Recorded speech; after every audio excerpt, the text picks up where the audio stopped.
नमस्कार दोस्तों, एक बार फिर से स्वागत है आपका हमारे YouTube चैनल जीएस बाय आकाश में। आज की इस क्लास में हम लोग महत्वपूर्ण स्टैटिक जीके और जीएस के प्रश्नों को पढ़ने वाले हैं जो आपके सभी आने वाले एग्जामों के लिए इम्पोर्टेंट होगा। आप किसी भी एक दिवसीय परीक्षा की तैयारी कर रहे हैं, ये सभी प्रश्न आपके लिए ही है और ये सभी प्रश्न जो आप स्क्रीन पे देख पा रहे हैं ये सभी एग्जाम में पूछे गए हैं और इन प्रश्नों से संबंधित भी आपको जितने भी महत्वपूर्ण बिंदु जो आपके एग्जाम के लिए महत्वपूर्ण होती हैं वो सभी बताई जाती हैं।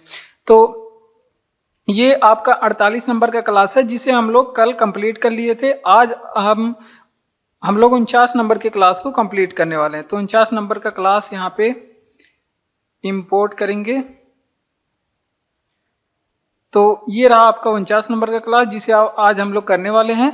तो इसे आप लोग ध्यान पूर्वक पढ़िएगा और जितने प्रश्न आपको आ रहे हैं आप लोग कमेंट बॉक्स में उसके आंसर भी लिख सकते हैं। चलिए क्लास को हम लोग शुरू करते हैं। पहला प्रश्न कह रहा है कि कौन कौन सी पर्वत श्रृंखला नेपाल से संबंधित है।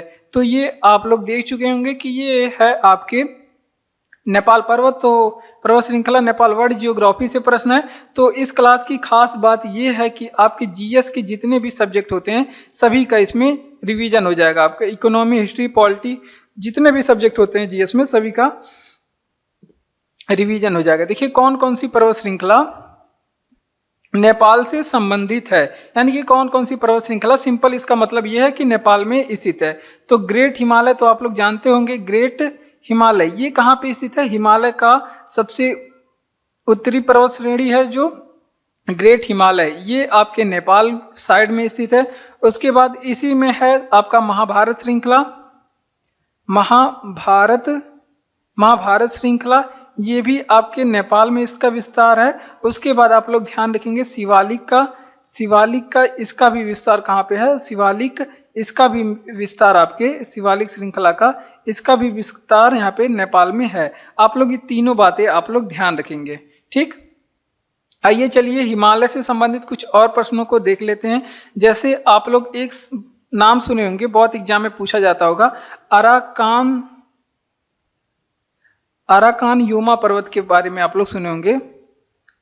अराकान योमा पर्वत, ये पर्वत पूछा जाता है। एक तो ये किस राज्य में स्थित है? तो ये हिमालय का ही पार्ट है जो कि म्यांमार देश में स्थित है। कहाँ पे? म्यांमार देश में स्थित है। इसी आप लोग ध्यान रखेंगे। और इसी अराकान योमा पर्वत का उभरता हुआ भाग कहाँ पे स्थित है? जो आपका अंडमान निकोबार है, जो आपका अंडमान निकोबार है वो है आपका इसका उभरता हुआ भाग। कौन है? अंडमान निकोबार। अंडमान निकोबार की राजधानी क्या है? और आप लोग कमेंट बॉक्स में बताएंगे। राजधानी का नाम बदला है, आप लोग जरूर कमेंट बॉक्स में उसे बताएंगे, ठीक। तो ये बातें आप लोग ध्यान रखेंगे कि हिमालय का हिस्सा है अराकान योमा पर्वत, जो कि इसका विस्तार म्यांमार में आता है। और इसी का अराकान योमा पर्वत का उभरता हुआ भाग जो अपना अंडमान निकोबार केंद्र शासित प्रदेश है वो है, ठीक। आप लोग ध्यान रखेंगे। अब यहाँ पे देखिए ग्रेट हिमालय को किस नाम से जाना जाता है, ये भी एग्जाम में पूछा जाता है। तो ग्रेट हिमालय को महान हिमालय भी कहते हैं, आंतरिक हिमालय भी कहते हैं। यहाँ पे लिख लीजिए, ग्रेट हिमालय को महान हिमालय भी कहेंगे, आंतरिक हिमालय भी कहेंगे। यहाँ पे आप लोग ध्यान रखेंगे, इसे आंतरिक हिमालय भी कहते हैं। और इसे ही मोस्ट इंपॉर्टेंट है, इसे ही हिमाद्री भी बोलते हैं। क्या बोलते हैं? हिमाद्री भी बोलते हैं। ये बातें आप लोग ध्यान रखेंगे। इसे ही क्या बोलते हैं? हिमाद्री भी बोलते हैं। तो ये बातें आप लोग ध्यान रखेंगे, हिमाद्री भी इसे कहते हैं। लेकिन हिमाद्री पूछे किसे? तो ग्रेट हिमालय को कहते हैं, या फिर महान हिमालय भी इसे बोलते हैं। ग्रेट मतलब महान होता है, आप लोग इतना पढ़े हैं। लेकिन अगर आपसे पूछे कि पश्चिमी घाट को क्या बोलते हैं, देखिए पश्चिमी घाट के बारे में अगर पूछे तो यहाँ पे हिमाद्री इसे नहीं बोलते, इसे बोलते हैं सह्याद्री। क्या बोलते हैं इसे? सह्याद्री। तो नाम में थोड़ा मिलता जुलता है, लेकिन आप लोग अंतर यहाँ पे स्पष्ट करेंगे। ग्रेट हिमाद्री कहते हैं किसको? हिमाद्री कहते हैं ग्रेट हिमालय को। लेकिन सह्याद्री किसे कहते हैं अगर पूछे तो ये पश्चिमी घाट को कहते हैं। देखिए ये भारत है आपका, भारत का जो ये पश्चिमी क्षेत्र है इसको पश्चिमी घाट बोलते हैं, और जो पूर्वी है उसको पूर्वी घाट बोलते हैं। तो यहाँ पे पश्चिमी घाट को बोलते हैं सह्याद्री। ये बातें आप लोग ध्यान रखेंगे। आइए चलिए इसका रिवीजन भी करते हैं। देखिए क्या कह रहा है कि कौन कौन सी पर्वत श्रृंखला नेपाल से संबंधित है। तो ग्रेट हिमालय आपको हमने बताया कि ग्रेट हिमालय नेपाल से संबंधित है। महाभारत श्रृंखला जो इसका है वो भी म्यांमार से संबंधित है। नेपाल से संबंधित है, और शिवालिक श्रृंखला ये भी कहाँ से, नेपाल से ही संबंधित है। ठीक, अराकान योमा पर्वत पूछे कहाँ पे है, तो ये म्यांमार में है, और इसी का उभरता हुआ भाग जो है आपका अंडमान निकोबार है। महान हिमालय, ग्रेट हिमालय को कहते हैं, आंतरिक हिमालय ग्रेट हिमालय को कहते हैं, हिमाद्री भी ग्रेट हिमालय को कहते हैं। जबकि पूछे सह्याद्री किसे कहते हैं भैया, तो ये कहते हैं आपके पश्चिमी घाट को। ठीक, तो ये बातें आपको ध्यान रखना है। इतनी बातें सभी आपके एग्जाम के लिए इंपॉर्टेंट है। आप कोई भी बिंदु ऐसा नहीं बता सकते जो आपके लिए इंपॉर्टेंट ना हो। तो देखिए अगला प्रश्न आ रहा है कि तारों का टिमटिमाना किस कारण होता है। तो तारों का जो टिमटिमाना होता है ये प्रकाश की एक घटना है जिसे क्या कहते हैं, अपवर्तन, इसके कारण होता है प्रकाश की घटना। तो देखिए ये प्रश्न जो लिया गया है ये आपके लिया गया साइंस से, प्रश्न साइंस के फिजिक्स भाग से लिया गया है। अब देखिए ये अपवर्तन, विवर्तन, व्यतिकरण, ध्रुवीकरण, ये सभी जो है परावर्तन, ये सभी जो है आपके प्रकाश की घटनाएं है। ये लाइट चैप्टर जो फिजिक्स में पढ़ेंगे वहां पे ये सभी प्रश्न यहाँ के पढ़ाए जाएंगे। तो देखिए अब यहाँ पे पूछा जाता है कि प्रकाश की घटनाओं के बारे में पूछा जाता है कि इसका कौन सा उदाहरण है। अभी तो हमारे पास आया है अपवर्तन। अब अपवर्तन देखते हैं कि क्या है। देखिए अपवर्तन के यहाँ पे हमारे एग्जाम में क्या पूछा जाता है कि एग्जाम्पल कौन कौन से हैं अपवर्तन के एग्जाम्पल। देखिए जैसे जल में अपवर्तन के एग्जाम्पल पूछा जाता है ज्यादातर एग्जामों में। देखिए अगर आपसे पूछे कि जल में मछली का ऊपर दिखाई देना, ये किस घटना का, प्रकाश की किस घटना का उदाहरण है, तो जल में मछली का ऊपर दिखना, तो ये प्रकाश के अपवर्तन के कारण होता है। अगर आपसे पूछे कि जल में सिक्के का ऊपर दिखना, ये प्रकाश की किस घटना के कारण होता है, जल में सिक्के का ऊपर दिखना, ये प्रकाश की किस घटना के कारण होता है, तो ये भी अपवर्तन के कारण होता है। अगर आपसे पूछे कि जल में पेंसिल का टेढ़ा दिखना किस घटना के कारण होता है, पेंसिल का टेढ़ा दिखना ये प्रकाश की किस घटना के कारण होता है, तो ये सभी होते हैं आपके प्रकाश की घटना है जिसका अपवर्तन नाम है, उसके कारण। तो यहाँ पे अपवर्तन से एग्जाम्पल ज्यादा पूछे जाते हैं। जैसे तारों का टिमटिमाना पूछ ले तो अपवर्तन के कारण, अरे जल में मछली का ऊपर दिखना ये किस घटना के कारण होता है, अपवर्तन के कारण। और जल में सिक्के का अपने वास्तविक गहराई से ऊपर दिखना ये भी प्रकाश के अपवर्तन के कारण। किसी जल में आप एक गिलास में जो पेंसिल को डालेंगे गिलास, पानी भरी हुई गिलास में, तो वो टेढ़ा दिखाई देता है, तो ये भी घटना किसकी है, तो अपवर्तन के कारण होता है।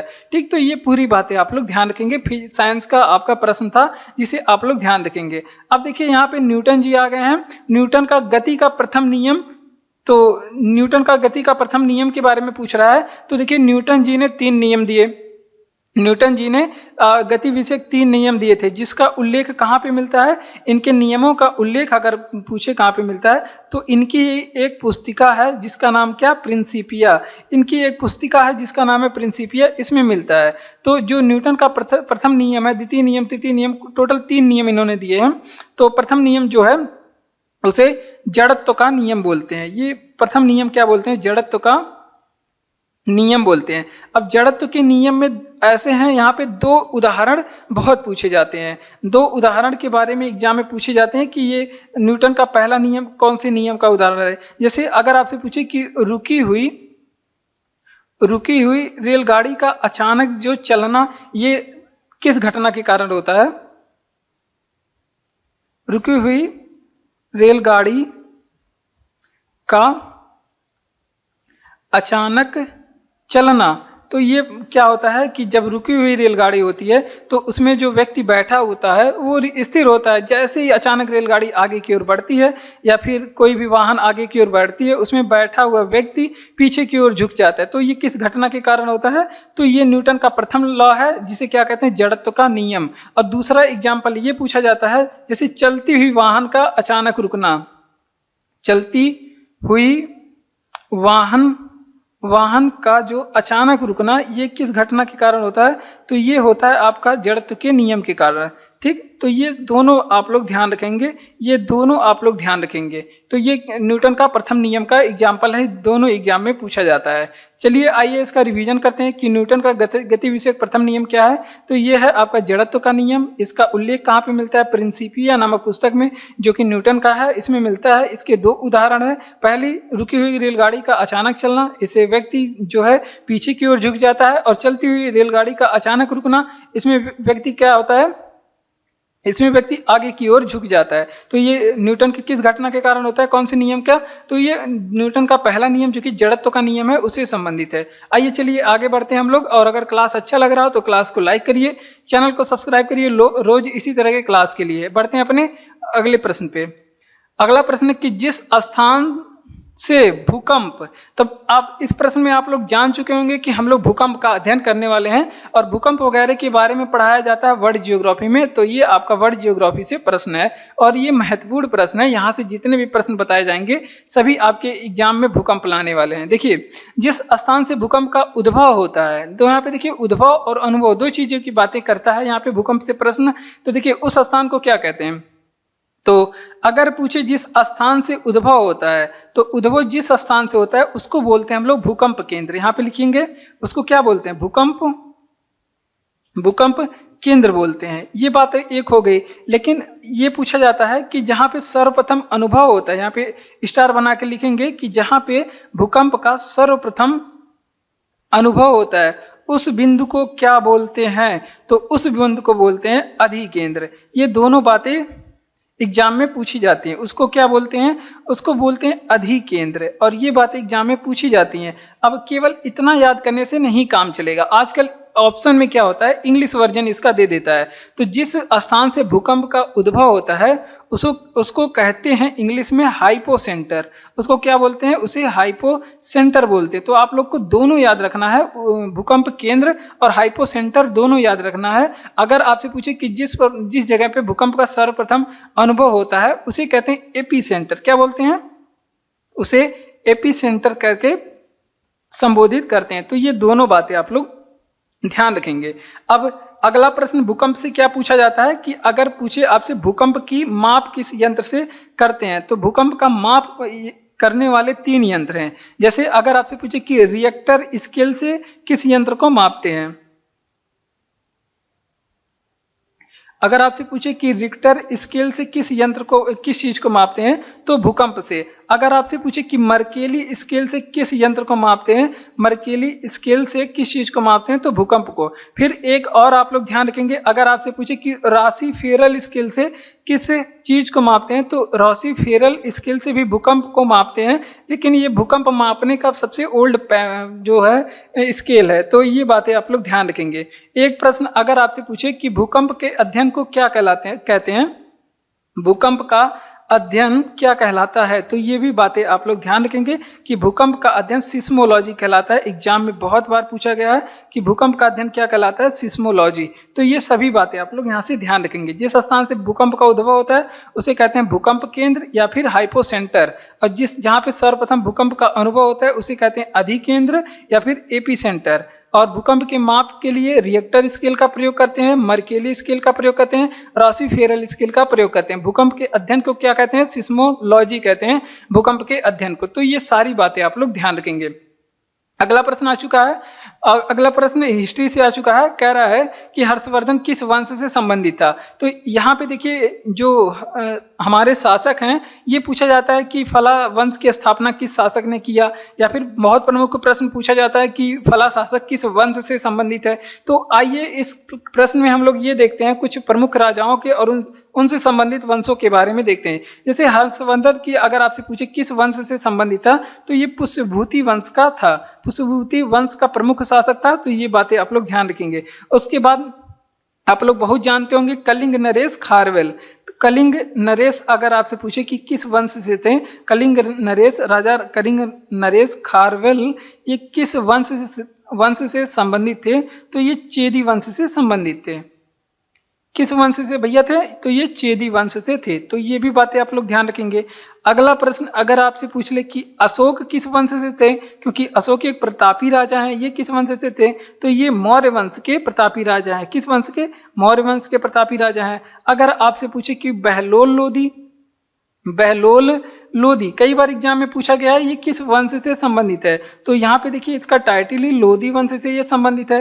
ठीक, ये लोधी वंश से संबंधित है। अगर आपसे पूछे कि बिंबिसार किस वंश से संबंधित है, ये भी एग्जाम में पूछा गया है, बिंबिसार किस वंश से संबंधित है, तो ये हर्यक वंश से संबंधित है।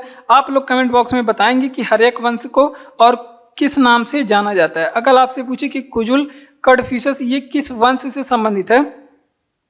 कुजुल कटफिशस ये किस वंश से संबंधित है? तो ये कुषाण वंश से संबंधित है। किस वंश से? कुषाण। आप लोग बताएंगे कि कनिष्क किस वंश से संबंधित था। चलिए इसका रिवीजन करते हैं कि हर्षवर्धन किस वंश से संबंधित था। तो ये पुष्यभूति वंश का राजा था हर्षवर्धन। कलिंग नरेश खारवेल किस वंश से संबंधित थे? तो ये चेदी वंश से संबंधित थे। अशोक किस वंश से संबंधित थे? मौर्य वंश से। बहलोल लोधी तो ये लोधी वंश से संबंधित था। उसके बाद बिंबिसार ये हर्यक वंश से संबंधित था। कुजुल कटफिशस ये कुषाण वंश से संबंधित था। अगला प्रश्न है कि जो कि आपका फिर साइंस से आ चुका है, कह रहा है कि विभवांतर किसकी इकाई है। अगर आपसे पूछे कि भैया विभवांतर की माप किस में करते हैं, तो माप इसको करते हैं वोल्ट मीटर से। किस में मापते हैं? वोल्ट मीटर से इसका माप करते हैं। लेकिन अगर आपसे पूछे कि विभवांतर की इकाई बता दीजिए, तो आप लोग क्या बताएंगे? वोल्ट बताएंगे। क्या? वोल्ट मीटर से माप करते हैं, इकाई है इसकी वोल्ट। ठीक, दोनों बातें आप लोग ध्यान रखेंगे। और अगर आपसे पूछे कि ये विभवांतर कैसी राशि होती है, तो ऐसी राशियां जिसमें केवल परिमाण हो, केवल परिमाण हो और दिशा ना हो, तो उसे कहते हैं अदिश राशि। क्या कहते हैं उसे? अदिश राशि। ठीक, जिसमें परिणाम हो और दिशा ना हो, तो उसे क्या कहते हैं? अदिश राशि कहते हैं। और आगे बढ़ते हैं। अगर आपसे पूछे कि विद्युत धारा की माप किसमें करते हैं? विद्युत धारा की माप किसमें करते हैं? तो विद्युत धारा की माप हमेशा याद रखेंगे, हजारों बार एग्जाम में पूछा गया है, एम्पियर में करते हैं। अगर आपसे पूछे कि विद्युत विभव का माप किस में करते हैं? विद्युत विभव का माप किस में करते हैं? तो ये आप लोग बताएंगे कि कूलाम में मापते हैं। अगर आपसे पूछे कि वहीं पे विद्युत शक्ति का माप किस में करते हैं? विद्युत शक्ति का बता दीजिए माप किस में करते हैं? तो इसका माप वाट में करते हैं। तो ये सभी बातें आप लोग ध्यान रखेंगे। चलिए आइए देखते हैं कि विभवांतर किसकी इकाई है। तो विभवांतर किसकी इकाई क्या है? सॉरी, यहाँ पे अगर आपसे पूछे कि विभवांतर की इकाई क्या है, तो आप लोग बताएंगे वोल्ट। अगर आपसे पूछे माप किस में करते हैं, तो वोल्ट मीटर में। अगर आपसे पूछे कि ये राशि कैसी है, तो अदिश राशि है। विद्युत धारा को मापते हैं एम्पियर में, और विद्युत विभव को मापते हैं कूलाम में। अगर आपसे पूछे कि विद्युत शक्ति को, तो इसे वाट में मापते हैं। बढ़ते हैं अपने अगले प्रश्न की ओर। अगला प्रश्न है कि राष्ट्रीय उद्यान जो भारत और नेपाल की सीमा पर स्थित है। तो यहाँ पे देखिए, अब हमारे एग्जामों में कुछ राष्ट्रीय उद्यानों के बारे में पूछा जाता है कि फला राष्ट्रीय उद्यान किस जगह पे स्थित है। तो आइए चलिए देखते हैं। वह राष्ट्रीय उद्यान जो भारत और नेपाल की सीमा पे स्थित है, वो है आपका वाल्मीकि नेशनल पार्क, जो कि बिहार राज्य में स्थित है। तो यहाँ पे ध्यान रखेंगे कौन सा है?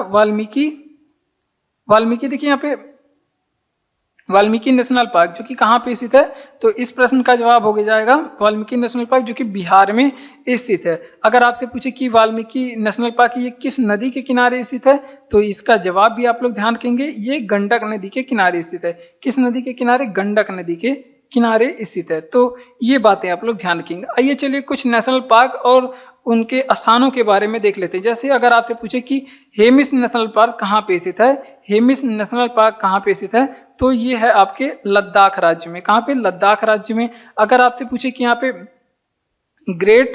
ग्रेट हिमालयन नेशनल पार्क कहाँ पे स्थित है, ग्रेट हिमालय नेशनल पार्क या फिर ग्रेट हिमालयन भी मिलता है, ये कहाँ पे स्थित है, तो ये हिमाचल प्रदेश में। कहाँ पे?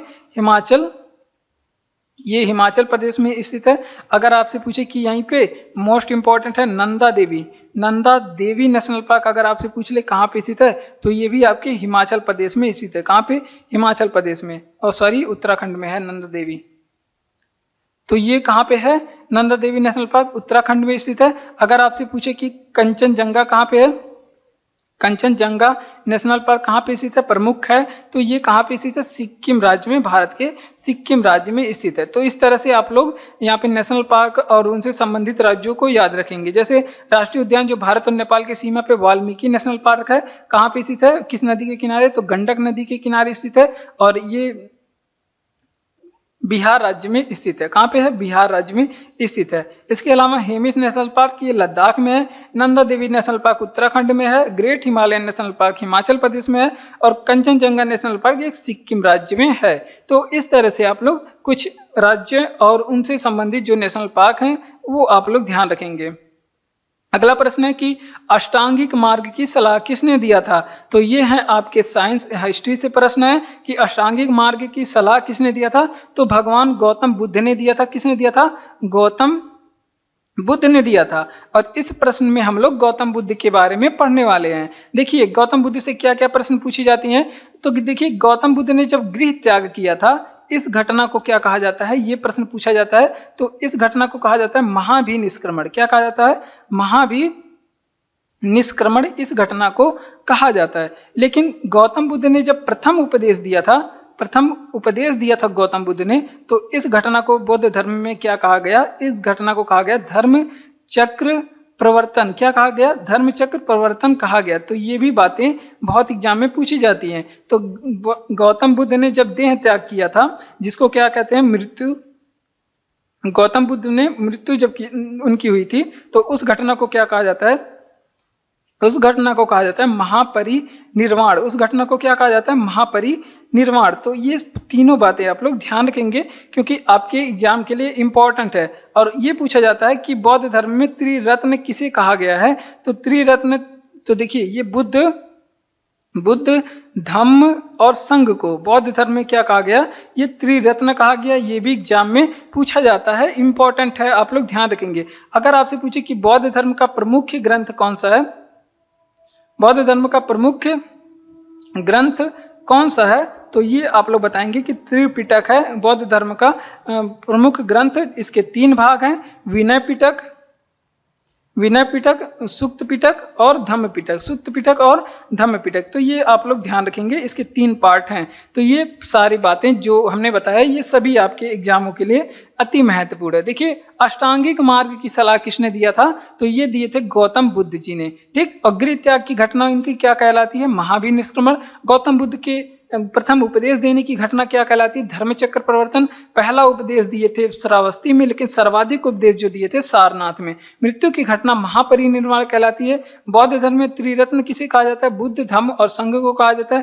प्रमुख ग्रंथ क्या है बौद्ध धर्म का? त्रिपिटक है, जिसमें क्या विनय पिटक, सुक्त पिटक, अभिधम्म पिटक कहा जाता है। अगला प्रश्न है कि लॉर्ड कर्जन का योगदान क्या था? तो देखिए लॉर्ड कर्जन के कुछ प्रमुख योगदान थे। इन्होंने पुलिस आयोग की स्थापना की थी। पुलिस आयोग की स्थापना की थी। लॉर्ड कर्जन क्या था? एक अंग्रेज था।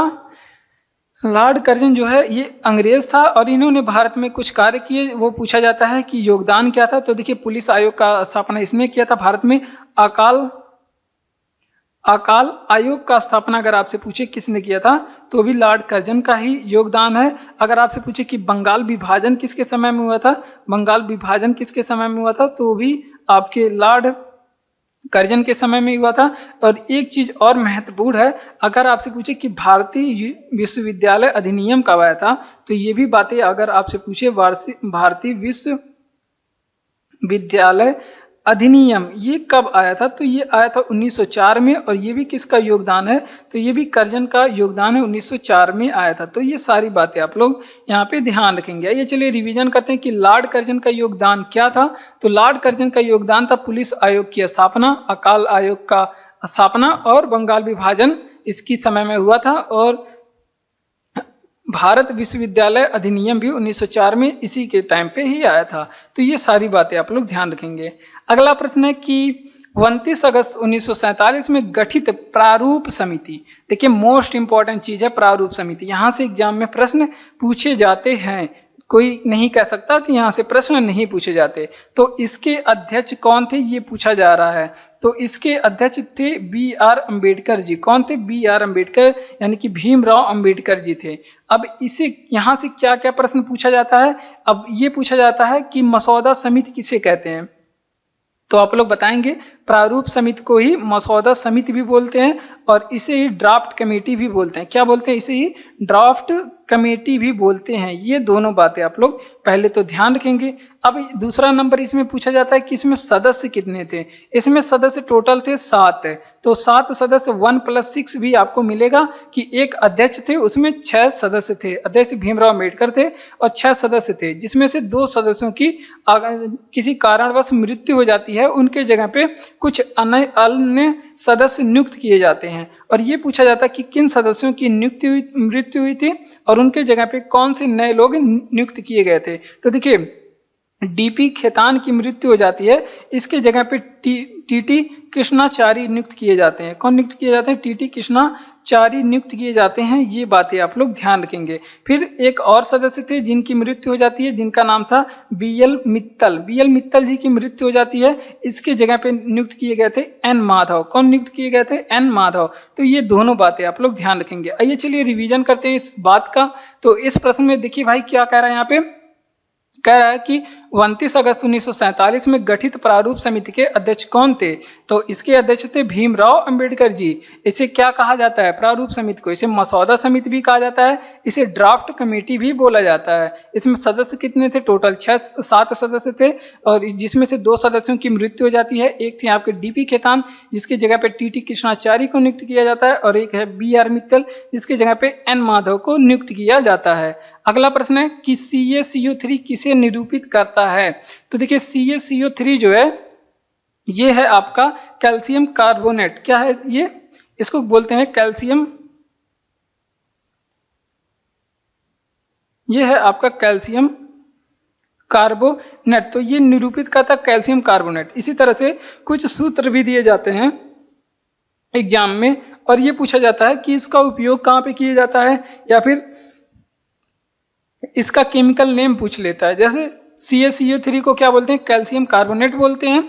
अब इसका उपयोग अगर आपसे पूछ ले एग्जाम में तो उपयोग भी पूछा जाता है, ऐसे ही नहीं बता रहे हैं। तो देखिए उपयोग इसको चूना निर्माण में किया जाता है।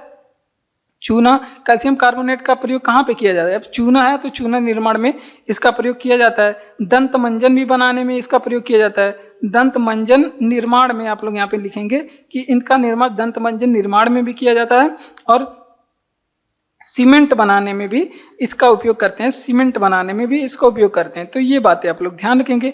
अगर आपसे पूछे कि Cu2O क्या कहलाता है? Cu2O क्या कहलाता है? तो ये कहते हैं इसको क्यूप्रस ऑक्साइड। ये भी एग्जाम में पूछा गया है। इसको क्या कहते हैं?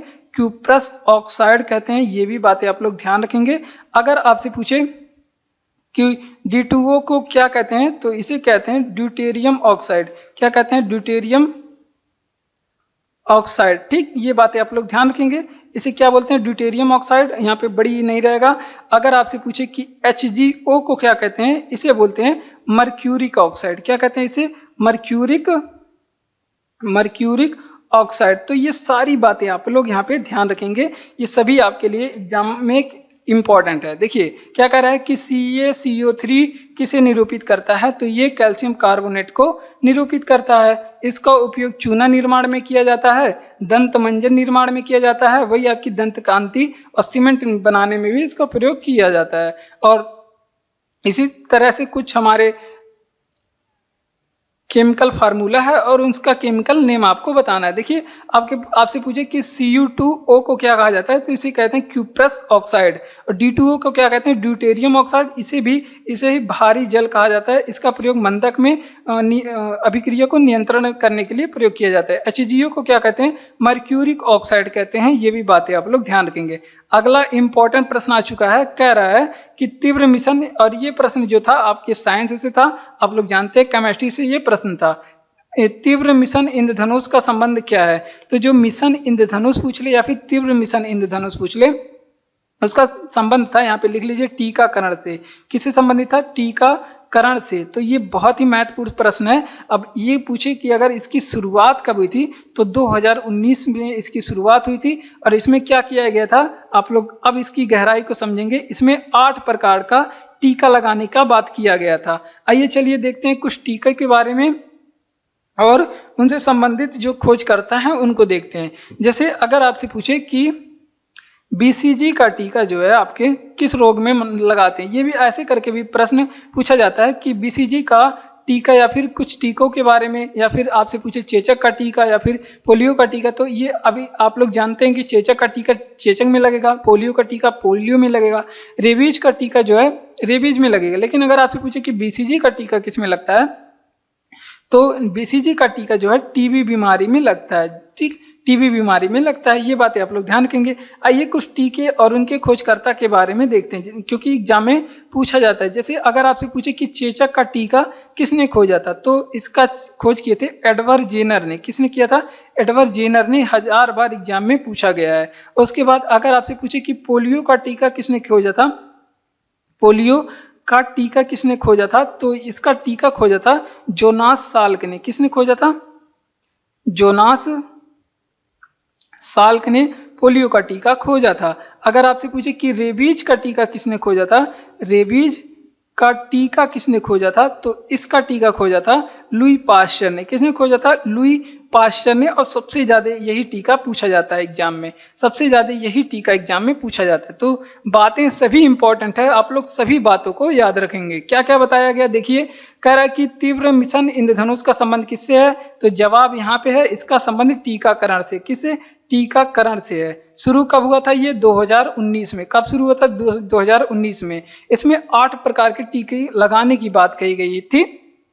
तो ये बातें आप लोग ध्यान रखेंगे। अगला प्रश्न है कि बीसीजी का टीका किस रोग में लगाया जाता है, तो ये टीबी रोग या फिर क्षय रोग में लगाया जाता है बीसीजी का टीका। ठीक। चेचक का टीका की खोज किसने किया था, तो इसकी खोज एडवर्ड जेनर ने किया था। पोलियो का टीका किसने खोजा था? जोनास साल्क ने किया था। रेबीज का टीका किसने खोजा था, तो लुई पाश्चर ने इसकी खोज की थी। बढ़ते हैं अपने अगले प्रश्न की ओर। अगला प्रश्न आ गया आपका बंगाल विभाजन मॉडर्न हिस्ट्री से है। तो ये बात आप लोग ध्यान रखेंगे। हिस्ट्री से प्रश्न कह रहा है कि कौन 1905 में बंगाल विभाजन के समय भारत के वायसराय थे, तो कर्जन के समय। अभी हमने बताया कि कर्जन के समय में हुआ था बंगाल विभाजन। कब हुआ था? 1905 में। ठीक। यहाँ पे बहुत सारी बातें हैं। तो देखिए 1905 में बंगाल विभाजन हुआ था, तो ये भी पूछा जाता है इसके विरोध में कौन सा आंदोलन चला, तो यहाँ पे प्रश्न पूछा जाता है इसके विरोध में चलाया गया भारतीयों के द्वारा स्वदेशी आंदोलन। स्वदेशी आंदोलन इसने शुरू किया था। इस आंदोलन को शुरू किया था महात्मा गांधी जी ने। और कब चला था ये? 7 अगस्त 1905 को। विदेशी हटाओ स्वदेशी अपनाओ, ऐसा कुछ ये चला था। 7 अगस्त 1905 की ये घटना है। स्वदेशी आंदोलन चलाया गया था। और इसमें पूछा जाता है कि इसमें शीर्षक गीत क्या था। कौन कौन सी बातें पूछी जाती है इसमें? शीर्षक गीत था वंदे मातरम। ये भी बात एग्जाम में पूछी गई है अभी हाल ही में। वंदे मातरम इसका शीर्षक गीत था। अगर आपसे पूछे इसमें एक ध्वज था लाल पीला नीला रंग का, और इसमें ध्वज का जो डिजाइन किसने किया था ये भी पूछा जाता है कि ध्वज का डिजाइन, ध्वज इसमें राष्ट्र, इसमें एक ध्वज बनाया गया था, इसको डिजाइन किसने किया था ये भी पूछा जाता है। तो महात्मा गांधी जी ने। क्या आप लोग बता पाएंगे कि हमारे राष्ट्र ध्वज का डिजाइन किसने तैयार किया है? तो अगर आपसे पूछे कि स्वदेशी आंदोलन को रद्द कब किया गया, ये भी पूछा जाता है कि बंगाल विभाजन को रद्द किसने किया गया, कब किया गया था, ये भी बातें आप लोग ध्यान रखेंगे।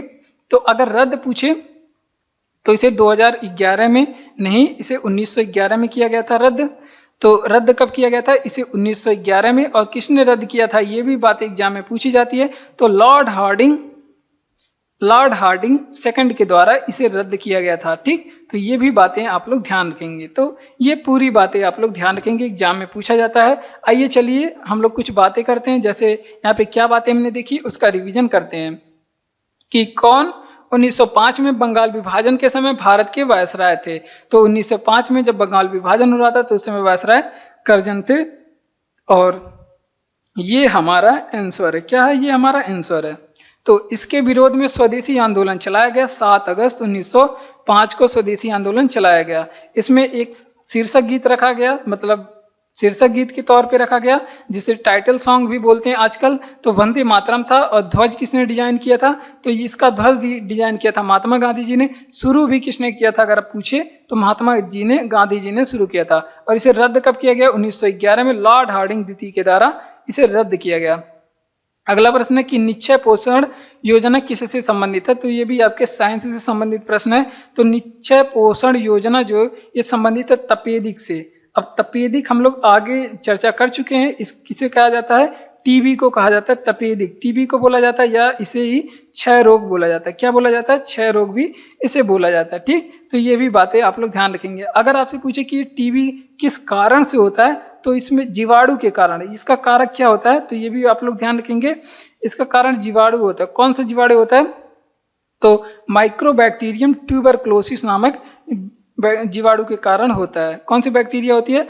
माइक्रोबैक्टीरियम ट्यूबरक्लोसिस के द्वारा इसके कारण क्या होती है, टीबी बीमारी होती है। और इसके रोकथाम के लिए कौन सा टीका लगाया जाता है, हमने आगे चर्चा किया। इसके रोकथाम के लिए बीसीजी का टीका लगता है। किस चीज़ का टीका लगता है, बीसीजी का टीका लगता है। तो ये सारी बातें आप लोग ध्यान रखेंगे। देखिए, निश्चय पोषण योजना किससे संबंधित है, तो ये टीबी से संबंधित है, या फिर तपेदिक से संबंधित है, या फिर क्षय रोग से संबंधित है। आप लोग ध्यान रखेंगे, तीनों एक ही चीज को कहा जाता है। इसके कारण क्या होता है, तो जीवाणु के कारण ये रोग होने वाला है। किसके कारण होता है, जीवाणु के कारण, ट्यूबरक्लोसिस इसे बोला जाता है। रोकथाम के लिए इसके बीसीजी का टीका लगाया जाता है। किस चीज का टीका, बीसीजी का टीका लगाया जाता है। ठीक, आइए चलिए आगे बढ़ते हैं कि रंगनाथ थिट्टू पक्षी अभ्यारण्य, रंगनाथ थिट्टू है, रंगनाथ थिट्टू पक्षी अभ्यारण्य, रंगनाथ थिट्टू पक्षी अभ्यारण्य स्थित है। तो देखिए, कुछ पक्षी अभ्यारण्य के बारे में या फिर नेशनल पार्क या फिर राष्ट्रीय उद्यान, इस तरह के प्रश्न पूछे जाते हैं कि किस राज्य में स्थित है। तो ये राज्य किस राज्य में स्थित है, रंगनाथ थिट्टू, ये आपके कर्नाटक राज्य में स्थित है। अब अगर आपसे पूछे कि भद्रा नेशनल पार्क कहाँ पे स्थित है या फिर पक्षी अभ्यारण्य कर्नाटक में, अगर आपसे पूछे कि बांदीपुर पक्षी अभ्यारण्य कहाँ पे स्थित है, तो भी आपके कर्नाटक राज्य में स्थित है। तो ये दोनों बातें आप लोग ध्यान रखेंगे। आइए चलिए कुछ और अभ्यारण्य के बारे में देख लेते हैं। बांदीपुर अभ्यारण्य अगर आपसे पूछे तो ये भी आपके कर्नाटक राज्य में स्थित है। देखिए, अगर आपसे पूछे कि सुरहा ताल अभ्यारण्य कहाँ पे स्थित है, सुरहा ताल अभ्यारण्य ये कहाँ पे स्थित है, तो सुरहा ताल जो आपका अभ्यारण्य है ये आपके भी ये आपके सुरहा ताल उत्तर प्रदेश में स्थित है। कहाँ पे, उत्तर प्रदेश में स्थित है। अगर आपसे पूछे कि उदयपुर अभ्यारण्य, उदयपुर अभ्यारण्य ये कहाँ पे स्थित है, तो चलिए आप लोग इसे बताएंगे, क्योंकि आप लोग यहाँ पे गलती करेंगे, मुझे पता है। उदयपुर अभ्यारण्य पूछे तो आप लोग क्या बताएंगे, देखना है। तो अब आपसे पूछे कि सिमलीपाल अभ्यारण्य क्या होता है, सिमलीपाल अभ्यारण्य ये कहाँ पे स्थित है, तो सिमलीपाल वाला जो है ये उड़ीसा में स्थित है। कहाँ पे, उड़ीसा में। तो ये पूरी बातें यहाँ पे आप लोग ध्यान रखेंगे। आइए चलिए इस प्रश्न को रिवीजन करते हैं। रंगनाथ थिट्टू पक्षी अभ्यारण्य कहाँ पे है, तो ये अभ्यारण्य कर्नाटक राज्य में, भद्रा नेशनल पार्क कर्नाटक राज्य में, और बांदीपुर अभ्यारण्य पूछे भी तो ये भी कहाँ पे है, कर्नाटक राज्य में है। तीनों बातें अति महत्वपूर्ण हैं। देखिए, अगर आपसे पूछे कि सुरहा ताल अभ्यारण्य उत्तर प्रदेश में, सिमलीपाल अभ्यारण्य उड़ीसा में, उदयपुर जो अभ्यारण्य है तो ये राजस्थान में नहीं है, ये बिहार में स्थित। कहाँ पे, बिहार में। तो ये सारी बातें आप लोग ध्यान रखेंगे। बढ़ते हैं अपने अगले प्रश्न की ओर। उससे पहले कहना चाहेंगे, अगर आपको क्लास अच्छा लग रहा हो तो चैनल को सब्सक्राइब करिए, वीडियो को लाइक करिए, अपने दोस्तों तक भी शेयर करिए, और कमेंट बॉक्स में कमेंट करके बताइए कि ये क्लास आपको कैसा लग रहा है। पीडीएफ आपको टेलीग्राम चैनल का लिंक डिस्क्रिप्शन में दिया गया है, आपको वहां पे मिलेगा इसका पीडीएफ। बढ़ते हैं अपने अगले प्रश्न की ओर। हमारा अगला प्रश्न कह रहा है कि भारत के राष्ट्रीय दिवस कब मनाया जाता है। तो भारत का जो राष्ट्रीय दिवस है, कहाँ गया, भारत का जो राष्ट्रीय दिवस है इंपॉर्टेंट है। कह रहा है कि भारत का राष्ट्रीय दिवस कब मनाया जाता है, तो ये मनाया जाता है 29 अगस्त को। कब मनाया जाता है, 29 अगस्त को। यहाँ पे शॉर्ट फॉर्म में लिखते हैं 29 अगस्त को। अगर आपसे पूछे शुरुआत कब से हुई थी, तो 29 अगस्त 2012 को शुरुआत हुई थी। अगर आपसे पूछे कि किसके जन्मदिन पे मनाया जाता है, तो मेजर ध्यानचंद के जन्मदिन पे मनाया जाता है। किसके, मेजर ध्यानचंद के जन्मदिन पे। मेजर ध्यानचंद को क्या कहा जाता है, इन्हें हॉकी का जादूगर कहा जाता है। क्या कहा जाता है, हॉकी का जादूगर कहा जाता है। आप लोग जान चुके होंगे कि ये किस चीज के प्लेयर थे, तो ये हॉकी के प्लेयर थे। ये बातें आप लोग ध्यान रखेंगे। और इसी दिन, जिस दिन हम लोग खेल दिवस मनाते हैं 29 अगस्त को, इसी दिन 4 पुरस्कार दिए जाते हैं। इसी दिन 4 पुरस्कार दिए जाते हैं। कौन कौन से पुरस्कार, देखिए इसी दिन दिया जाता है मेजर ध्यानचंद पुरस्कार, मेजर ध्यानचंद खेल रत्न पुरस्कार इसी दिन दिया जाता है। ये बातें आप लोग ध्यान रखेंगे, जिसकी स्थापना 1992 को हुई थी। और इस दिन एक पुरस्कार और दिया, इस दिन दूसरा पुरस्कार क्या दिया जाता है, इसी दिन दिया जाता है अर्जुन पुरस्कार। जो कि खेल के क्षेत्र में दिया जाता है। अर्जुन पुरस्कार इसी दिन दिया जाता है, तो ये भी आप लोग ध्यान दीजिएगा। अर्जुन पुरस्कार का वितरण भी इसी दिन किया जाता है और इसी दिन ये दिया जाता है। द्रोणाचार्य पुरस्कार, ये भी पूछा जाता है द्रोणाचार्य पुरस्कार किस क्षेत्र में दिया जाता है, तो ये जो है खेल के क्षेत्र में दिया जाता है और खेल के कोच को दिया जाता है, यानी कि जो गुरु होते हैं उनको दिया जाता है। अर्जुन पुरस्कार की शुरुआत 1961 में, जबकि द्रोणाचार्य पुरस्कार की शुरुआत 1985 में हुई थी। ये बातें आप लोग ध्यान रखेंगे। और इसी दिन दिया जाता है ध्यानचंद लाइफ टाइम अचीवमेंट पुरस्कार। ध्यानचंद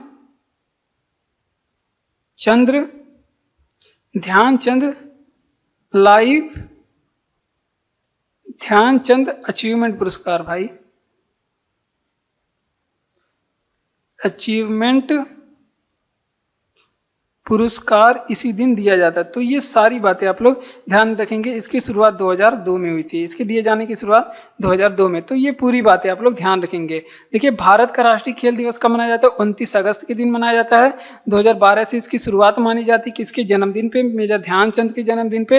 हॉकी का जादूगर इन्हें कहा जाता है। इसी दिन 4 क्षेत्र में चार पुरस्कार दिए जाते हैं। मेजर ध्यानचंद खेल रत्न पुरस्कार का वितरण इसी 29 अगस्त के दिन होता है, जिसकी शुरुआत 1992 में हुई थी। और इसी दिन अर्जुन पुरस्कार भी दिया जाता है, जिसकी शुरुआत 1961 में हुई थी। इसी दिन द्रोणाचार्य पुरस्कार दिया जाता है 1985 में, जिसकी शुरुआत हुई थी। और ध्यानचंद अचीवमेंट पुरस्कार इसी दिन दिया जाता है, जिसकी शुरुआत 2002 में हुई थी। तो ये सारी बातों को आप लोग ध्यान रखेंगे। अगला प्रश्न है कि नेचुरल हिस्ट्री के लेखक कौन थे? अब इम्पॉर्टेंट प्रश्न है, क्योंकि देखिए यहाँ पे हमारे एग्जामों में पुस्तक और उनसे संबंधित लेखकों के बारे में पूछा जाता है। कुछ पुस्तकें बहुत ज़्यादा प्राचीन होती हैं, जो कि इतिहास वगैरह से संबंधित होती हैं, वो पूछा जाता है। कुछ हिंदी के भी पुस्तक पूछे जाते हैं। कुछ जो है आधुनिक, जो कि करंट के पुस्तक होते हैं, जो महान व्यक्तियों के द्वारा लिखा जाता है, वो भी एग्जाम में पूछा जाता है। तो देखिए यहाँ पे नेचुरल हिस्ट्री के बारे में दिया गया है। ये पुस्तक किसने लिखी थी? तो बहुत पुरानी पुस्तक है। इसे लिखा था प्लिनी ने। किसने लिखा था? प्लिनी ने, एक दार्शनिक थे, इन्होंने इस पुस्तक को लिखा था। इसी तरह से कुछ दार्शनिकों ने कुछ पुस्तकें लिखी थी। जैसे अगर आपसे पूछे कि भारत का भूगोल नामक पुस्तक किसने लिखी थी, तो भारत का भूगोल टालमी ने लिखा था। इस पुस्तक को लिखा था टालमी ने। अगर आपसे पूछे कि पॉलिटिक्स नामक पुस्तक किसने लिखी थी, पॉलिटिक्स नामक पुस्तक किसने लिखी थी, इस पुस्तक को लिखा था अरस्तु ने। किसने लिखा था? अरस्तु। किसके गुरु थे? आप लोग कमेंट बॉक्स में बताएंगे। हिस्टोरिका नामक पुस्तक किसने लिखी थी? तो इस पुस्तक के लेखक हैं हेरोडोटस। कौन है?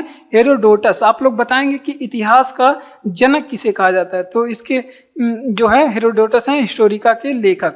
अगर आपसे पूछे कि इंडिका के लेखक कौन है, इंडिका किसकी पुस्तक है, तो ये पुस्तक है मेगास्थनीज की। ये आप लोग बताएंगे मेगास्थनीज की पुस्तक क्या है? इंडिका। उसके बाद रेहला अगर आपसे पूछे किसकी पुस्तक है, तो ये है आपके इब्न बतूता की पुस्तक। किसकी पुस्तक है?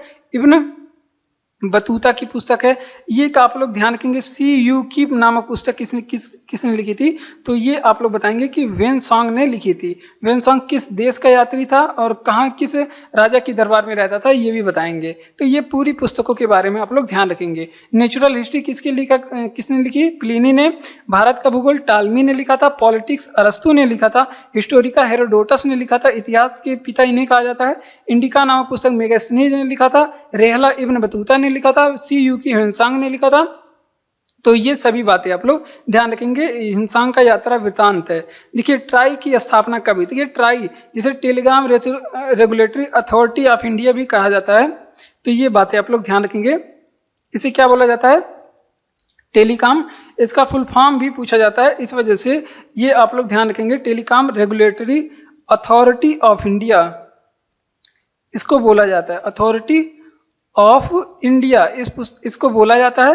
और इसकी स्थापना अगर आपसे पूछे तो 1997 में इसकी स्थापना हुई थी। बहुत इंपॉर्टेंट है। और अगर आपसे पूछे कि ट्राई के अध्यक्ष कौन है, तो अनिल लोहाटी जी इसके अध्यक्ष। कौन है? अनिल लोहाटी जी इसके अध्यक्ष है। तो ये सारी बातें आप लोग यहाँ पे ध्यान रखेंगे। ट्राई की स्थापना 1997 में हुई थी। Telecom regulatory authority of India इसका फुल फॉर्म है। इसके अध्यक्ष जी कौन है? अनिल लोहाटी जी हैं। आइए चलिए अपने अगले प्रश्न की ओर बढ़ते हैं। अगला प्रश्न है कि वुड डिस्पैच किस क्षेत्र में मील का एक पत्थर था? तो देखिए, जो वुड डिस्पैच नीति थी वो चार्ल्स वुड ने दिया था। किसने दिया था?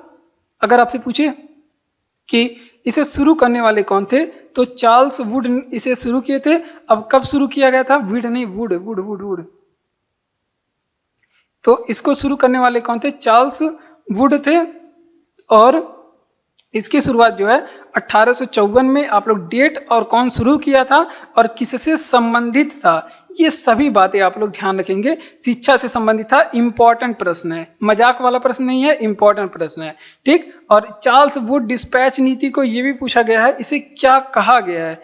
तो इसे कहा गया है भारतीय शिक्षा का मैग्ना कार्टा। इसे क्या कहा जाता है? भारतीय शिक्षा का मैग्ना कार्टा इसे बोला जाता है, ठीक। तो ये सारी बातें आप लोग ध्यान रखेंगे, इसे भारतीय शिक्षा का मैग्ना कार्टा भी कहा जाता है। आइए चलिए आगे बढ़ते हैं। और इस समय जब ये आया था तब गवर्नर जनरल भारत में कौन थे, ये भी पूछा जाता है। तो ये किसके समय में आया था? तो ये इंपॉर्टेंट है, डलहौजी के समय में आपका वुड डिस्पैच नीति आया था। और एक प्रश्न एडिशनल यहाँ पे आप लोग नोट करेंगे, अगर आपसे पूछे कि वर्नाकुलर प्रेस एक्ट किससे संबंधित था, वर्नाकुलर प्रेस एक्ट ये किससे संबंधित था, तो ये बताएंगे ये पत्रिकाओं से संबंधित था, ये पत्र और पत्रिकाओं से संबंधित था, उसकी रोकथाम के लिए आया था, ठीक। तो ये सभी बातें ध्यान रखेंगे। आइए चलिए रिवीजन करते हैं कि वुड डिस्पैच किस क्षेत्र में मील का एक पत्थर था। ये संबंधित शिक्षा से था। इसको शुरू किया था चार्ल्स वुड ने 1854 में। और इसे क्या कहा जाता है? भारतीय शिक्षा का मैग्ना कार्टा कहा जाता है। जब ये शुरुआत हुआ था तो इस समय गवर्नर जनरल डलहौजी थे। और वर्नाकुलर प्रेस एक्ट पत्रिका से संबंधित था। ये भी बातें आप लोग ध्यान रखेंगे। अगला प्रश्न है कि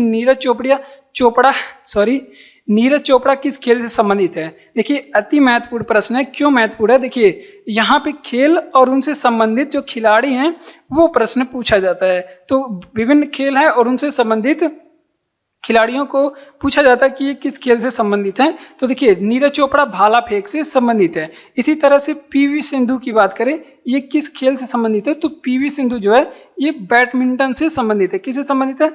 बैडमिंटन से संबंधित है। इसके अलावा अगर आपसे पूछे कि लवलीना बोरगोहन किससे संबंधित है? लवलीना बोरगोहन ये किस खेल से संबंधित है? तो ये आप लोग ध्यान रखेंगे, बॉक्सिंग से संबंधित। किस? बॉक्सिंग से संबंधित है। अगर आपसे पूछे यहीं पे शरत कमल किस खेल से संबंधित है? शरत कमल किस खेल से संबंधित है? तो ये टेबल टेनिस से संबंधित है। किससे? टेबल टेनिस से संबंधित है। तो इस तरह से आप लोग ध्यान रखेंगे। सुमित नांगल यहाँ पे पूछ ले, सुमित नांगल किस खेल से संबंधित है? तो सुमित नांगल जो है ये टेनिस से संबंधित है। किस खेल से खिलाड़ी हैं? टेनिस के। और Mirabai Chanu most important, Mirabai Chanu exam में कई बार पूछी गई है। मीराबाई चानू ये किस खेल से संबंधित है? तो ये भारोत्तोलन से संबंधित है। मीराबाई चानू ये भारोत्तोलन या फिर भारोत्तोलन जिसे क्या बोलते हैं, वेट लिफ्टिंग भी बोलते हैं, ठीक। तो ये आप लोग ध्यान रखेंगे। चलिए रिवीजन करते हैं कि नीरज चोपड़ा किस खेल से संबंधित है? भाला फेंक से संबंधित है। पीवी सिंधु बैडमिंटन से संबंधित है। शरत कमल टेबल टेनिस से संबंधित है, इंपॉर्टेंट है।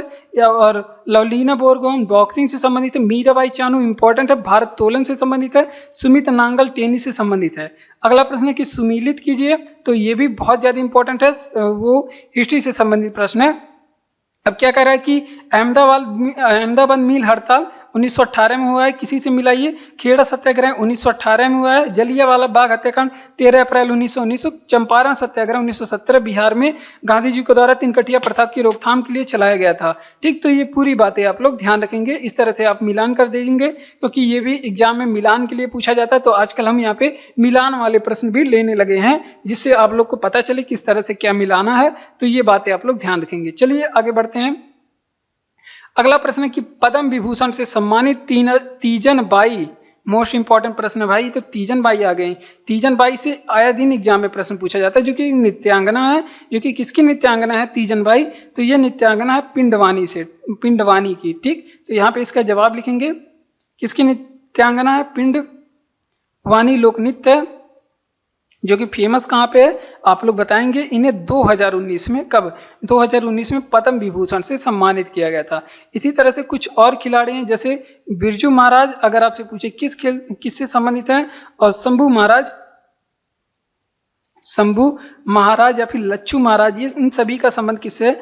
कत्थक से है। ठीक, तो ये बातें आप लोग यहाँ पे ध्यान रखेंगे। कत्थक जो कि कहाँ पे है? उत्तर प्रदेश या फिर उत्तर भारत का है। ठीक, अगर आपसे पूछे कि यामिनी कृष्ण मूर्ति, मोस्ट इंपॉर्टेंट है यामिनी कृष्ण मूर्ति, यहाँ पे जो प्रमुख नृत्य से संबंधित व्यक्ति हैं उनको लिया जा रहा है, लोक नृत्य से संबंधित। यामिनी कृष्ण मूर्ति का संबंध किससे है? तो इनका संबंध भरतनाट्यम से। कहाँ का? भरतनाट्यम से है। और भरतनाट्यम कहाँ का है? तमिलनाडु का। कहाँ का?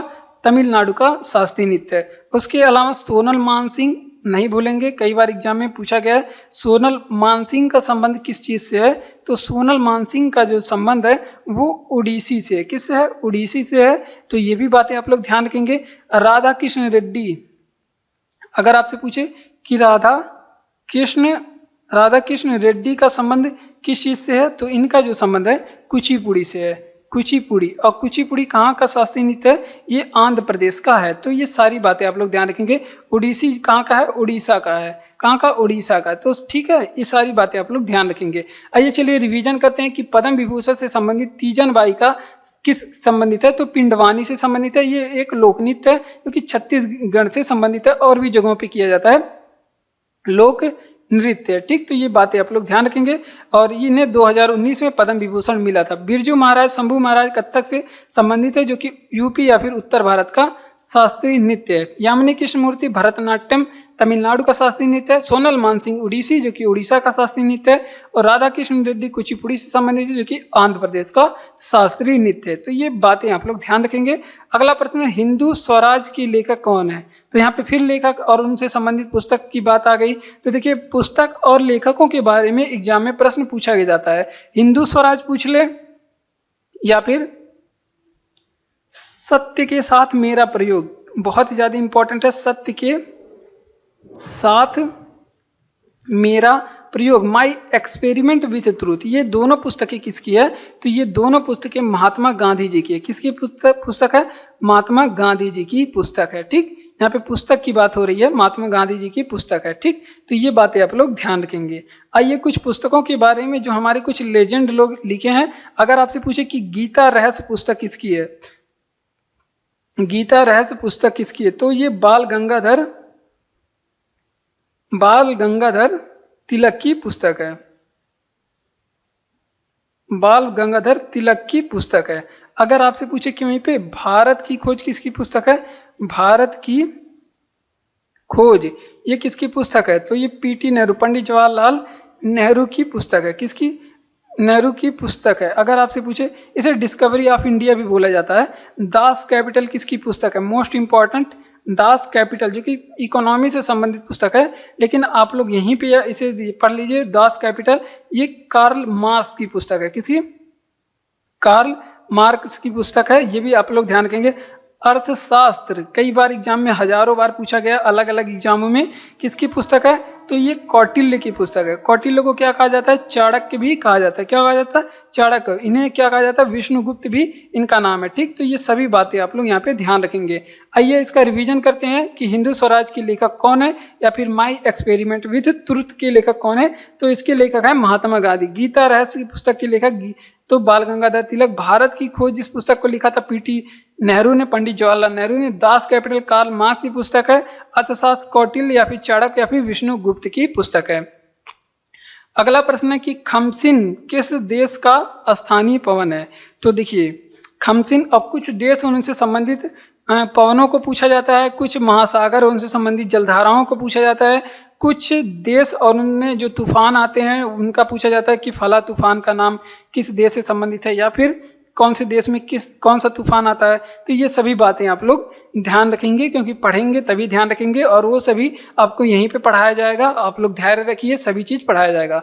तो देखिए, मिस्र से संबंधित है खमसिन। ये एक स्थानीय पवन है, मिस्र में चलने वाली एक स्थानीय पवन है। एक ही दिन सारा नहीं पढ़ाया जाएगा, थोड़ा थोड़ा करके। तो देखिए, अब यहाँ पे संबंधित मिस्र से संबंधित प्रश्न पढ़ लेते हैं। अगर आपसे पूछे कि भैया बताइए मिस्र की राजधानी क्या है, मिस्र की राजधानी बता दीजिए क्या है, तो आप लोग क्या बताएंगे? इसकी राजधानी क्या है? काहिरा। अगर आपसे पूछे कि मिस्र के संसद का क्या नाम होता है भैया, तो इसका नाम होता है पीपुल्स कांग्रेस। क्या नाम होता है यहाँ के संसद का नाम? तो ये बताएंगे आप लोग, पीपुल्स कांग्रेस या पीपुल्स असेंबली, यहाँ पे अमेरिका नहीं है भैया, यहाँ पे है मिस्र, तो इसका नाम है पीपुल असेंबली। क्या है? People assembly. अब यहाँ पे अगर कुछ देश पूछे और उनसे संबंधित अभ्यास पूछे, जैसे अगर आपसे पूछे कि साइक्लोन फर्स्ट उन्नो, एक मिनट, साइक्लोन फर्स्ट नामक युद्धाभ्यास किन देशों के बीच में होता है? तो ये होता है भैया भारत एंड मिस्र के बीच में। किसके बीच में होता है? भारत और मिस्र के बीच में। और इसे क्या कहा जाता है? मिस्र को कहा जाता है नील नदी का वरदान। मेन चीज तो हमने बताया ही नहीं, इसे कहा जाता है नील नदी का वरदान, क्योंकि ये मिस्र की जो है, मिस्र वो नील नदी के किनारे बसा हुआ है। मिस्र की जो सभ्यता टोटल जो है वो नील नदी के किनारे बसा हुआ है, इस वजह से यहाँ पे नील नदी का वरदान कहा जाता है। मिस्र अफ्रीका कंट्री का एक देश है। गीजा की पिरामिड यहाँ की स्मारक है, गीजा का पिरामिड, ये कहाँ पे स्थित है? तो ये है आपके मिस्र में। कहाँ पे? मिस्र में, इजिप्ट। ठीक, ये पूरी बातें आप लोग यहाँ पे ध्यान रखेंगे।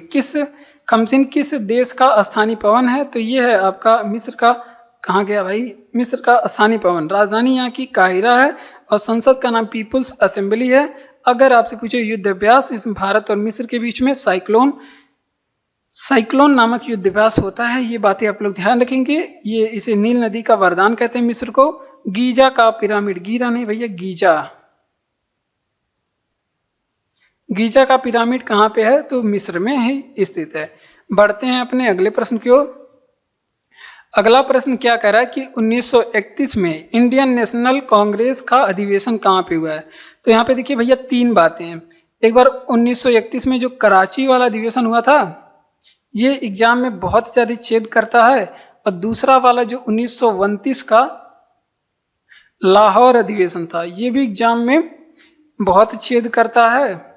और तीसरा वाला क्या था जो 1924 में बेलगांव अधिवेशन था, ये भी एग्जाम में दगा करता है। क्या था ये तीनों? देखिए कराची वाला जो था, इसकी पूछा जाएगा भैया अध्यक्षता क्या कौन किया था?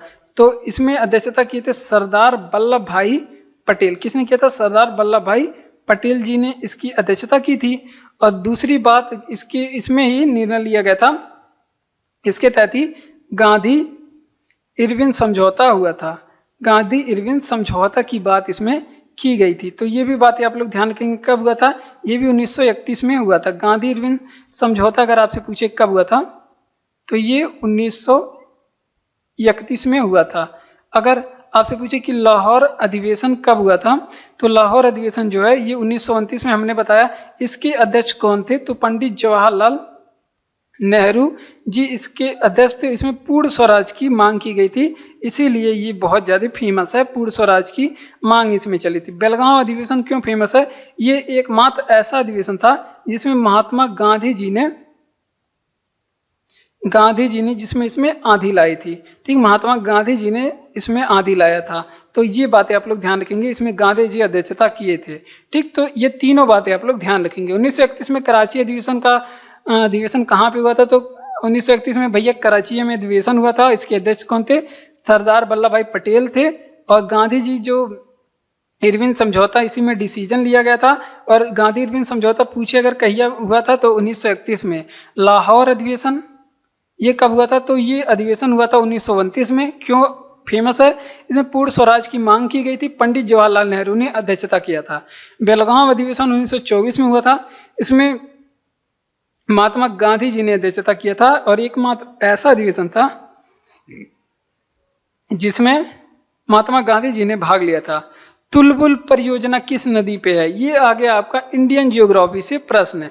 अब देखिए, अब हमारे एग्जाम में कुछ परियोजनाएं और कुछ बांध या फिर परियोजना के बारे में पूछा जाता है कि किस नदी पे स्थित है, किस राज्य को लाभ मिलता है, किस राज्य में ये स्थित है। इस तरह के प्रश्न पूछे जाते हैं। फिलहाल तो तुलबुल परियोजना आपसे पूछ रहा है कि किस नदी पे स्थित है। तो ये झेलम नदी पे स्थित है। किस नदी पे? झेलम नदी पे, जो कि सिंधु की एक सहायक नदी है। अगर आपसे पूछे कि सलाल परियोजना किस नदी पे, तो यहाँ पे हम लोग अब कुछ परियोजनाएं और किस नदी पे स्थित है, वो परियोजनाएं किस नदी पे स्थित है, ये बातें पढ़ लेते हैं। सलाल पूछेगा तो चिनाब नदी पे स्थित है। अगर आपसे पूछे कि अलमाटी बांध किस नदी पे बना हुआ है, तो ये बांध भैया कृष्णा नदी पे बना हुआ है। इसी तरह से अगर आपसे पूछ ले कि नागार्जुन सागर बांध बता दीजिए किस नदी पे बना हुआ है, गलत हो गया क्या?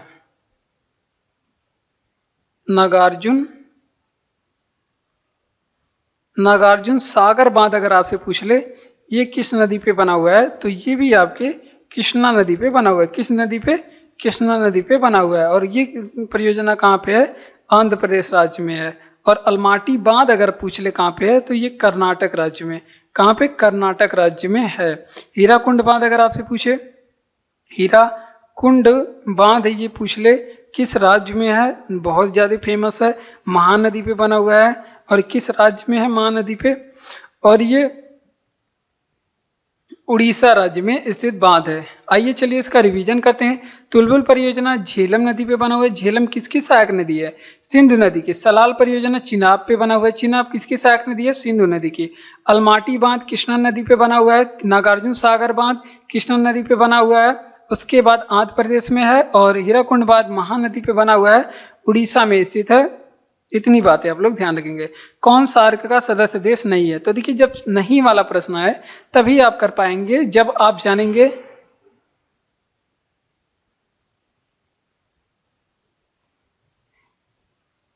इसमें से कौन कौन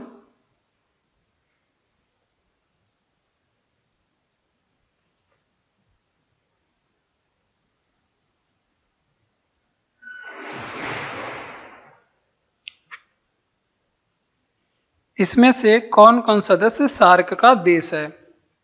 ठीक, तो सार्क में सदस्य टोटल भैया 8 हैं। कौन कौन से हैं? भारत, नेपाल, बांग्लादेश,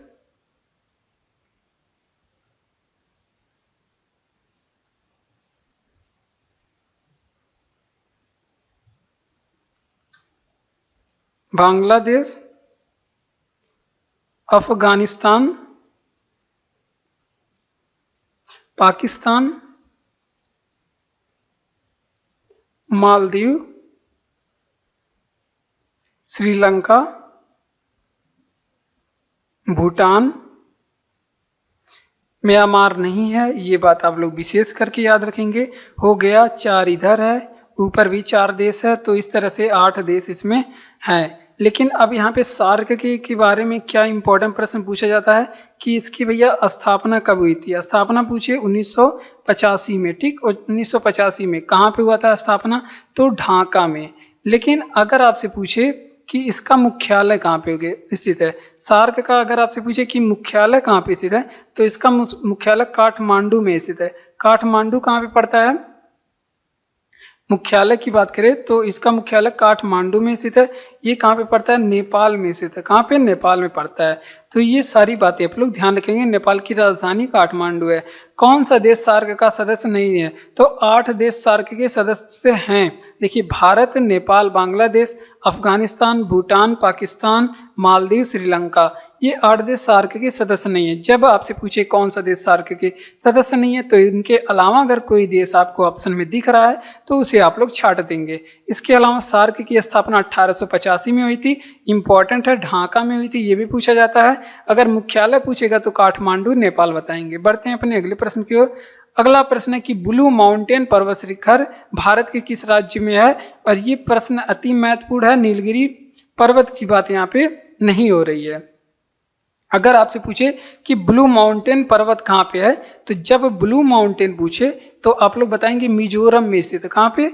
मिजोरम में स्थित है। जबकि अगर नीलगिरी पर्वत पूछे, नीलगिरी पर्वत पूछे, तब आप लोग क्या बताएंगे? तब बताएंगे तमिलनाडु। वैसे विस्तार और भी राज्यों में है, लेकिन मुख्य रूप से आप लोग तमिलनाडु बताएंगे। और ब्लू माउंटेन पर्वत शिखर को इसे क्या कहा जाता है? अन्य नाम भी है, इसे बोला जाता है फोंगपुई पर्वत। क्या बोला जाता है इसे? फोंगपुई पर्वत के नाम से भी इस जाना जाता है। अब और प्रश्नों के बारे में देख लेते हैं। अगर आपसे पूछे कि अमरकंटक की जो पहाड़ी है ये कहाँ पे स्थित है, अमरकंटक की पहाड़ी कहाँ पे स्थित है। और अगर आपसे पूछे कि इस नर्मदा नदी का उद्गम कहाँ से होता है तो आप लोग बताइए जवाब कि कहाँ से होता है। इसके अलावा कंचनजंगा अगर आपसे पूछे कंचनजंगा पहाड़ी किस राज्य में है तो ये सिक्किम राज्य में, नाथुला दर्रा, जयलेपला दर्रा और फिर ये बताएंगे किस राज्य में है। अरावली पर्वत अगर आपसे पूछे अरावली पर्वत ये कहाँ पे स्थित है तो ये आपके ज्यादातर विस्तार जो है राजस्थान राज्य में है, तो ये राजस्थान आप लोग जानेंगे। चलिए इसका रिवीजन करते हैं। अगर आपसे पूछे ब्लू माउंटेन पर्वत तो मिजोरम में है, लेकिन नीलगिरी पर्वत पूछे तमिलनाडु में है, अमरकंटक पहाड़ी मध्य प्रदेश में है, कंचनजंगा पहाड़ी सिक्किम में है, अरावली पर्वत राजस्थान में, कहाँ पे, राजस्थान पर्वत में स्थित है। अगला प्रश्न है कि बेरीनाग किस नदी का उद्गम स्थल है तो बेरीनाग जो झील है ये झेलम नदी का उद्गम स्थल है। किस नदी का है, झेलम नदी। तो ये प्रश्न है आपके इंडियन ज्योग्राफी से, ये पूछा जाता है कि किस नदी का उद्गम किस स्थान पे है। आइए चलिए कुछ नदियों के बारे में और उनके, लेकिन पहले झेलम नदी से बहुत प्रश्न पूछे जाते हैं। आइए झेलम नदी के बारे में पढ़ते हैं। अगर आपसे पूछे उद्गम कहाँ से होता है तो बेरीनाग झील से वहाँ पे उद्गम होता है। मुहाना अगर आपसे पूछे कि झेलम नदी मुहाना कहाँ पे बनाती है तो ये आगे चल के चिनाब नदी में मिल जाती है। किस नदी में, चिनाब नदी में मिल जाती है, जो कि सिंधु की सबसे बड़ी सहायक नदी है। अगर आपसे पूछे क्यों पे, अभी हमने बताया कि तुलबुल परियोजना किस नदी पे बसा हुआ है, अभी इसी क्लास में बताया गया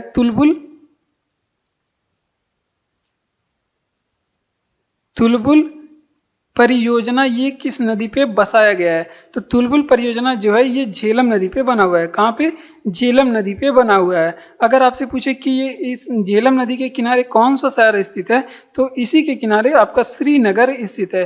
श्रीनगर किस नदी के स्थित है, झेलम नदी के किनारे। इसका पुराना नाम झेलम का है बितस्ता, क्या नाम है, बितस्ता।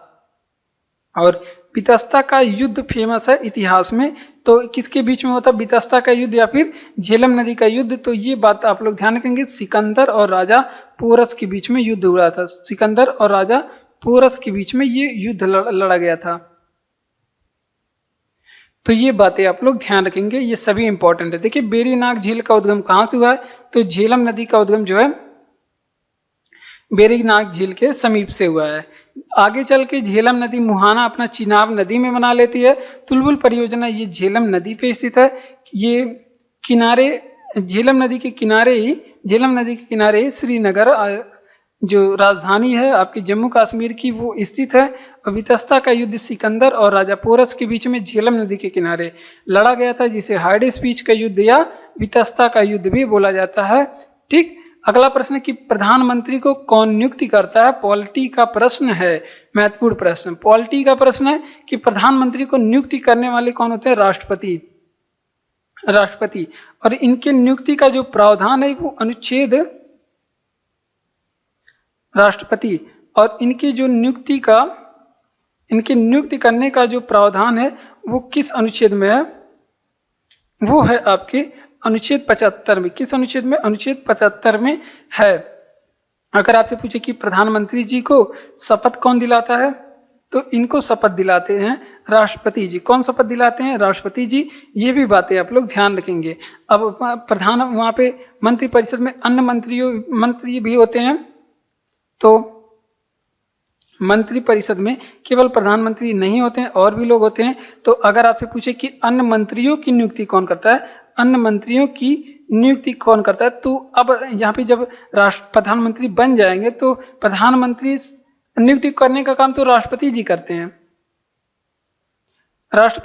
लेकिन सलाह कौन देगा, सलाह देते हैं आपके कि फला व्यक्ति को ये मंत्री बनाइए, तो इसकी सलाह कौन देते हैं, आपके प्रधानमंत्री जी देते हैं। कौन देते हैं, प्रधानमंत्री जी देते हैं। तो ये बातें भी आप लोग ध्यान रखेंगे। अगर आपसे पूछे कि मंत्रिपरिषद किस अनुच्छेद में है, मंत्रिपरिषद किस अनुच्छेद में है, तो ये मंत्रिपरिषद जो है ये अनुच्छेद 74 में है। और मंत्रिपरिषद का जो अध्यक्ष होता है वो कौन होता है, तो वो बाय डिफॉल्ट इसका अध्यक्ष प्रधानमंत्री जी होते हैं। कौन होते हैं? प्रधानमंत्री जी। इतनी बातें आप लोग ध्यान रखेंगे। आइए चलिए रिवीजन करते हैं कि प्रधानमंत्री को नियुक्ति कौन करता है, तो इनकी नियुक्ति राष्ट्रपति जी करते हैं। जब प्रधानमंत्री बन जाएगा तो बाकी अन्य मंत्रियों की नियुक्ति की सिफारिश करेगा प्रधानमंत्री, तब जाके उनकी नियुक्ति होगी राष्ट्रपति के द्वारा। और प्रधानमंत्री को शपथ दिलाने का काम भी राष्ट्रपति जी करते हैं। और नियुक्ति का जो प्रावधान है प्रधानमंत्री की अनुच्छेद 75 के द्वारा किया जाता है। और मंत्रिपरिषद जो है अनुच्छेद 74 में है। और इनके जो है अध्यक्ष कौन होते हैं? प्रधानमंत्री ही होते हैं। ठीक, बढ़ते हैं अपने अगले प्रश्न की ओर। तो जय हिंद। आज की क्लास में बस इतना ही। तो ये था हमारा क्लास जिसे हमने आपको कराया। और ये आपके आने वाले जितने भी वो एक दिवसीय 1 डे एग्जाम है सभी के लिए बहुत ज़्यादा इम्पोर्टेंट है। तो आप लोग यहाँ पे सभी प्रश्नों को गंभीरता से पढ़ेंगे और आने वाले प्रश्नों के लिए, आने वाले जो आपके एग्जाम है उसकी चुनौतियों के लिए तैयार करेंगे खुद को। जय हिंद, जय भारत।